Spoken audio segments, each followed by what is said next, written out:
انس ملک Dubai سے، اگر بیوی اپنا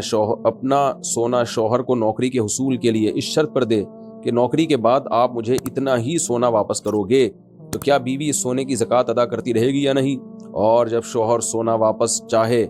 تو اس وقت سونے کی قیمت میں فرق آ رہا ہو تو اس صورت میں کیا کریں؟ اور اگر کچھ عرصے بعد بیوی شوہر سے یہ کہہ دے کہ یہ سونا میں نے آپ کو تحفے میں دے دیا، تو پھر اس سونے کی زکوٰۃ کا کیا حکم ہے؟ بیوی نے جب یہ کہہ دیا کہ یہ سونا میں نے آپ کو تحفے میں دے دیا، پھر تو بیوی سے زکوٰۃ ختم،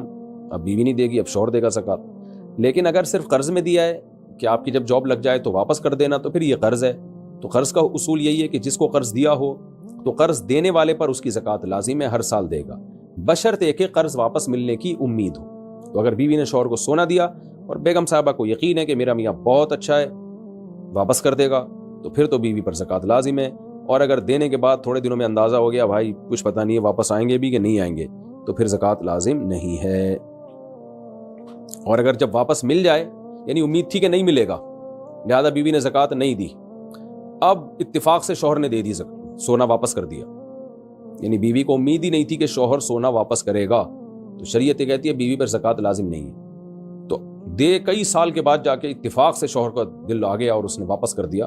تو اب کیا جتنے سالوں کی بیوی نے زکوٰۃ نہیں دی ہے وہ اس بیوی پر واجب ہوگی یا نہیں ہوگی؟ تو اس میں دونوں قول ہیں۔ احتیاط یہی ہے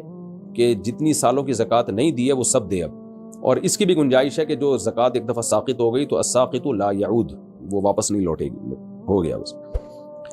ہاں، جب واپس کرنے پر آئے گا شوہر تو سونا ہی دے گا،